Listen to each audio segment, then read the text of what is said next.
તમે કીધું કે પ્રગટ કરે રસ જાય, પણ આજે તમને કીધા વિના રહેવાનું નહીં. તમે કોઈ મેં કીધું ના, તમારું નામ નહીં દો. હમણાં પ્રજ્ઞા બોલીને એ ઉપનામ હતું, એનું નામ નથી. એટલે એ સાંભળવાવાળાને એવું ન થાય. તો ઠાકોરજી આજે પણ આ બધી લીલા કરે છે. હવે એક નાની વાત,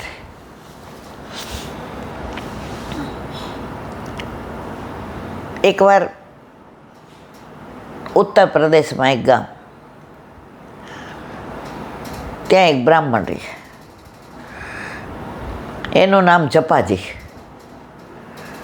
જપાજી કેમ પડ્યું?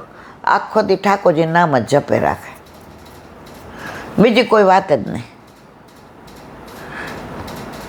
જપ જ કરે રાખે. એટલે કાં ઘડે એમ કે જપિયાજી, કાં કે જપાજી, કાં કે જપજી. ગામમાં એમના મોઢેથી કોઈએ હા કે ના કે આવો કે આવો કશું જ નહીં. સતત કૃષ્ણ કૃષ્ણ કૃષ્ણ કૃષ્ણ કૃષ્ણ કૃષ્ણ કૃષ્ણ કૃષ્ણ, બસ. ઘણામાં સીતારામ લખ્યો છે, રામમાં ને કૃષ્ણમાં ભેદ નથી. સીતારામ સીતારામ સીતારામ સીતારામ.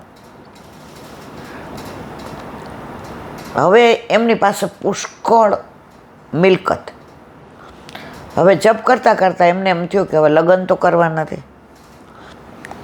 કારણ કે કરું તો પાછું મારે આ જપનું ને બધું, મારે સતત સીતારામ સીતારામ સીતારામ સીતારામ. હવે જેટલી એની પાસે મૂડી હતી, એણે નક્કી કર્યું કે આવતા જતા બધા સંત મહાત્માને રોજ જમાડવાના. તો પહેલા દિવસે તો બે, બીજે દિવસે એમ કરતાં કરતાં તો એટલા વધી ગયા કે 10 વર્ષે એની મૂડી ખલાસ થઈ ગઈ. બધા એમ કહેતા હતા કે આની પાસે એટલું છે કે ક્યારેય ખલાસ ન થાય. પણ હવે સંત એટલા વધવા માંડ્યા. સવારે 8 વાગે ચાલુ થાય ભંડારો, તે રાતના 12 વાગ્યા સુધી. અને જાતે બધું બધા પછી મદદમાં આવવા માંડ્યા ને બધા ભેગા થઈને બનાવ. પાતર પડે ને પીરસાય ને બધા ઊભા થાય, પાતર પડે પીરસાય, બધા બધા આવે. બાપા સીતારામ સીતારામ સીતારામ, બાપા સીતારામ સીતારામ સીતારામ. કોઈ પૂછે કે આ કયા ભગત છે જે આ બધો ભંડારો ચલાવે? એટલે ઠાકોરજી સામે આંગળી કરે, આ બેઠા ભગતો તો બધા જાય ને આવે, ભગવાન જાતો ને આવતો નથી. ભગત તો 1 હોય ને 2 હોય ને 4 હોય ને 6 હોય, આ એકનો એક છે. એ બેઠો બેઠો બધું કરે છે. અડધાને તો ખબર ન હોય કે કોણ આ બધું કરે છે. હવે ખૂટી ગયું તો એણે વિચાર કર્યો કે હવે આ બધાને જમાડવા કેવી રીતે? તો એના ઘરથી ને 10મું ઘર હતું ને એમાં એક શેઠ રહેતા હતા, એટલે ઝવેરી હતા. હવે એની પાસે એટલો પૈસો, પણ કોઈ દી હાથ આમ ન કર્યો, કોઈને દેવાની તો વાત નહીં, પણ 5 રૂપિયા કોઈ બાકી રાખે એટલે કે પહેલાં લઈ આવજા પછી વસ્તુ દઉં. ઓલો કે શેઠ તડકાનું ઘર આમ ના, એ કે પહેલાં 5 લઈ આવ પછી જ દઉં. એટલે બધાએ નામ પાડ્યું લોભિયા શેઠ. એ કે હારા આની પાસે ઘણું છે અને હારામ વાપરતો નથી, આને ત્યાંથી ને ચોરી કરી આવું એટલે 10 વર્ષની શાંતિ. અને હવે હું જીવવાનું કેટલું માંડ 10 વર્ષ રહીશી. રાતના ભંડારો પૂરો થયો, બધાય ત્યાંથી સાફ સફાઈ થઈ ગયું. સીતારામ સીતારામ સીતારામ સીતારામ કરતાં કરતાં શેઠને ત્યાં ગયા. શેઠ તો બહાર ખાટલામાં ઘસઘસાટ, આટલી મોટી તોંદ. હવે ચોરી તો કોઈ દી કરી નહોતી. ચોરી કરવા ગયા ને પકડાઈ ગયા. શેઠે લીધો બળિયો, બળિયો એટલે લાકડી. બોલો કે સીતારામ સીતારામ સીતારામ સીતારામ. મારતું તાર જેટલું મારવું એટલું. પણ 2 મિનિટ ઊભો રહે. શેઠ ઓળખતા હતા. એ કે આ ઊભો જા, જઈને દઈ આવ્યા જ્યાં બધા કરતા હતા. આ ભંડારો ચાલુ રાખજો, એ કે ઓલો બળિયો લઈને ઊભો જ મને મારશે, બળિયો એટલે લાકડી. આવી ગયો લેરી કે સીતારામ સીતારામ સીતારામ, માર જેટલું મારવો એટલું. શેઠ તો મારવા માંડ્યા એટલે બધા ભેગા થઈ ગયા.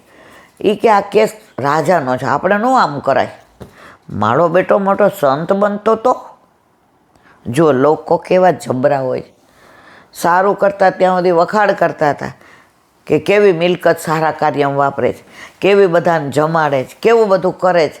હવે આજે કે જોયો હારો કેવો નકામો છે. એ કે ચોરી કરી, આવા ધંધા કરે છે, કેટલાય કે ભેગા કર્યા હશે અને બધાને જમાડવાના ગોરખ ધંધા કરે છે. લઈ ગયા રાજાની પાસે ટીંગાટોળી. કે ટીંગાટોળી કરો, હું આવવા તૈયાર જ છું. આવ્યા. રાજાએ પૂછ ચોરી કરી? હા. કોના ઘરે જ કરી? કે આ શેઠના ઘરે. એ કે એની પાસે ઘણું છે ને એ કે વાપરતો નથી, તો સારા કામમાં વાપરવા, આમ તો એ દે નહીં. હું ચોરી કરવા ગયો પણ આવડી નહીં, પકડાઈ ગયો. નાખો બેયને જેલમાં. એ કે આટલું બધું કમાય શેઠ તું અને ટેક્સ નથી ભરતો, કર નથી દેતો? રાધા ઊંધો ચોઈટો. તું આ કોટડીમાં, આને નાખો આ કોટડીમાં. ઓલો કે સીતારામ સીતારામ સીતારામ. આપણે 10 વર્ષ હાલે એટલું મુઠ્ઠીમાં હીરા લઈને દઈ આવ્યા છીએ, ભલે રાખે 10 વર્ષ કોટડીમાં. આપણે તો સીતારામ સીતારામ. રાજા કે અમને કાંઈ થતું નથી, આને મેં કોટડીમાં નાખો, જેલમાં. એ કે અહીંયા રહેવાનું. તો કે સીતારામ સીતારામ સીતારામ સીતારામ. શેઠ કે હાડો આ તો ખરો જ. શેઠે પગે લાગવા માંડ્યા ને માફ કરી દો નામ. રાજા કે આટલા વર્ષથી કર ચોરી કરી, આટલો પૈસો છે, આ તો આણે ચોરી કરી જ ખબર પડી. રાતના 12-1 વાગે રાજાના સ્વપ્નમાં ઠાકોરજી આવ્યા. પહેલાં તો મારા જાપાને છોડી દે, જપીને છોડી દે, જપાને છોડી દે, જે કે બધા ગામમાં જપાજી જપાજી, પહેલાં જપાજીને છોડી દે. એ કે એણે ચોરી કરી. કે શું કામ કરી છે ખબર છે? આ ભંડારો ચાલુ રહી એટલે એનું બધું લૂંટાવી દીધું છે એણે. અને શેઠ તો લોકોને લૂંટતો જ તો. 100 રૂપિયાની વસ્તુ 1000માં આપતો હતો. એરંડા ગામમાં ઓલા કહેવાય ને કે બાડા, ઓલા ના ઓલા કયા ગામમાં, ઉજ્જડ ગામમાં એરંડો પ્રધાન. આ એરંડો છે, આજુબાજુ ક્યાંય છે ને. એટલે રાતના આવ્યા રાજા.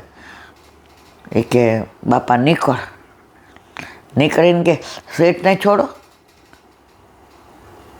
બોલે નહીં કાંઈ, સીતારામ સીતારામ. એને બહાર કાઢો. રાજા કે ના, એને કર નથી ભર્યો. અંદર કોટડીને પાછા સીતારામ સીતારામ સીતારામ સીતારામ. રાજા કે તને છોડવાનો જ મારે. એ કે સીતારામ સીતારામ, આને પહેલાં છોડો.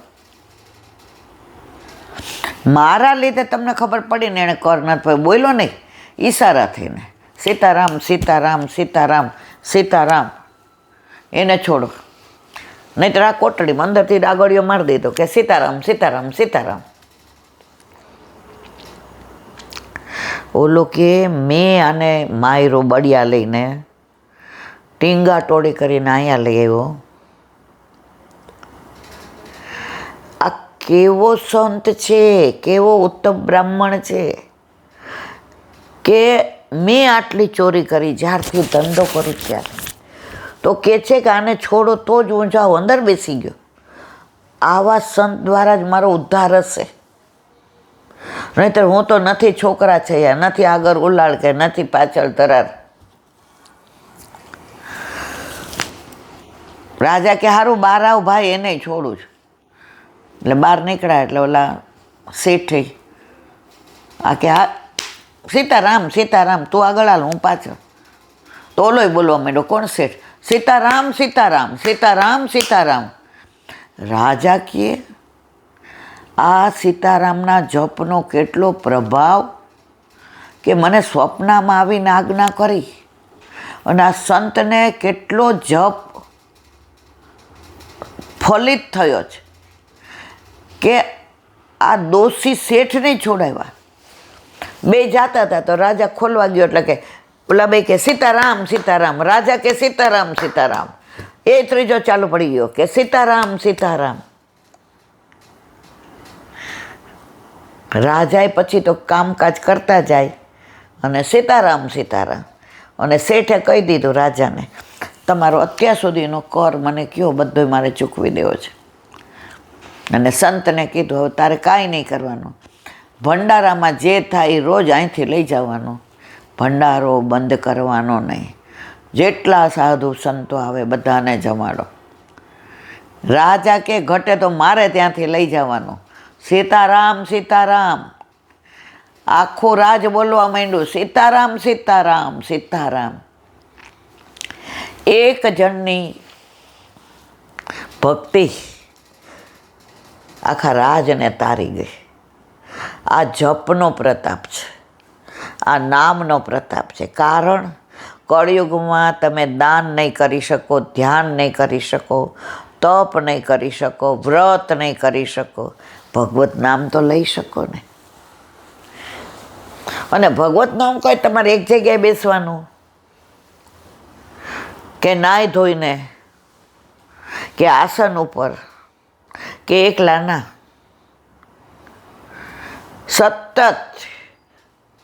સીતારામ સીતારામ સીતારામ સીતારામ. રાજાએ પ્રસન્ન થઈ ગયો કે મારું દ્રવ્ય રાજનું સારામાં વપરાશે. શેઠ કે મારું દ્રવ્ય સારામાં વપરાશે. અને પોતાનું દ્રવ્ય તો વપરાય જ ગયું હતું. તો સંગ કરો તો આવા ન કરવાનો, અસંગ રહેવું પણ દુસંગથી દૂર રહેવું. અત્યારે દુસંગ લાગતા વાર લાગતી નથી. એક જગ્યાએ ગયા ત્યાં ભરાઈ ગયા હતા. ઠાકોરજી છે ઘરે? તો કે હા પાડી દીધી. આપણે તો હા પાડે એટલે આપણે પછી બધાને પૂછવા માંડી કે પુષ્ટ કરાવેલા જ કોણે કર્યા છે? આ લગભગ 7-8 વર્ષ પહેલાંની. કોરોના પૂરો થયો ને તરત જતા હતા. હવે તો બહુ ઓછું કરી દીધું, પણ તોય જઈએ તો છીએ જ. તો ગયા એટલે ઓલા બેન આ કોઈ આવે એટલે એ આવો આવો આવો, અહીંયા બેસજો અહીંયા બેસજો. વળી બીજા આવે, આ ખુરશી છે એમાં બેસો એમાં બેસો. વળી મોબાઈલ બધાને કીધું હતું કે તમે ભાઈ એરોપ્લેન મોડ ઉપર મૂકી દો. કોઈએ મૂક્યા નહીં. અમારા અગત્યના ફોન આવે તો અડધા કલાકમાં મને એવું લાગ્યું કે મને ગભરામણ થવા માંડી. હવે આનાથી વધુ મારાથી અહીંયા નહીં બોલાય. ત્યારે યુટ્યુબમાં નહોતા મૂકતા હતા. એટલે મેં તમને ઈશારો કર્યો કે આપણે અહીંયા યુટ્યુબનો સત્સંગ નથી કરવો, કાઢ નાખો બધો, હાલો ઘરે.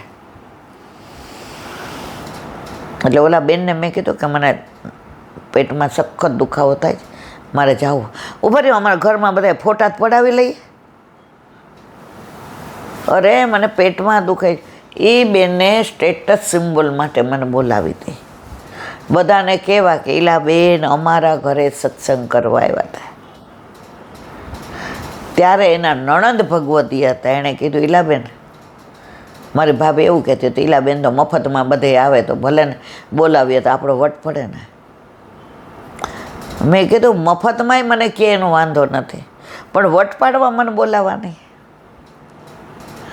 મફતમાં તો હું મફતમાં જ જવાની છું, હું ક્યારેય કશું નહીં લઉં. ભક્તિના પૈસા લે એને ભગવાન ક્યારેય માફ ન કરે. પણ આ સ્ટેટસ સિમ્બોલ માટે મને બોલાવી. મને કે બહુ સારું. મેં તમે મને પહેલાં એ કે તમારો ફોન નંબર નહોતો, કારણ કે મને ફોન કર્યો એટલે શું કહે ભાભી ઈલાબેન આવે એટલે બધાને એમ થાય ને કે આપણા ઘરે કેવો સત્સંગ. મારા વાલા આવું ના કરાય. આવી ગયા ઘરે, આવીને ચા પાણી નાસ્તા કર્યા અને પછી પાછો યુટ્યુબનો સત્સંગ કર્યો. મને કે અમે આઈસ્ક્રીમ મંગાવ્યો છે. ઈલાબેન આઈસ્ક્રીમ મંગાવ્યો છે. ભલે બાપા તમે ખાજો બધાય, મને જવા દો. જેલમાંથી છૂટે ને ઓલો હરિઓમનો સાદ પડે ને બાવા દોડે ને હું દોડી, મેં ભાગું અહીંથી ને. એટલે કોકવાર કાંઈ બધાય સારા અનુભવ થાય એવું ના હોય, કોઈક વાર આવો અનુભવ. પણ ત્યારથી શીખી ગઈ. ફોન આવે એટલે પૂછું તમારા ઘર ઠાકોરજી બિરાજે છે? કોણે પુશ કર્યા છે? પછી એના અવાજ દિનતા ઉપરથી ખબર પડી જાય. આ બેનનું તો બોલવાનું જ એવું હતું. પછી અમારે કાંઈ તૈયારી કરવાની? અમારે તમારે માટે કાંઈ કરવાનું? મેદના અમારા માટે કાંઈ નહીં કરવાનું. તો હવે આવી ભૂલ નથી થતી. હા, કોઈક વાર એવા મળી પણ જાય, પણ એવું હવે જવલ્લે બને છે. શરૂઆતમાં બહુ આવું થતું હતું. તો સંગ કરો તો એવા ભગવદીઓનો કરો કે ભગવાનની નજીક પહોંચાય, નહીંતર અસંગ રહ્યો. પણ દુસંગમાં ના જતા, નહીંતર ભગવાન તમારાથી દૂર થશે, પછી તમે નજીક નહીં જઈ શકો મારા વાલા. બોલો વલ્લભાધીશ.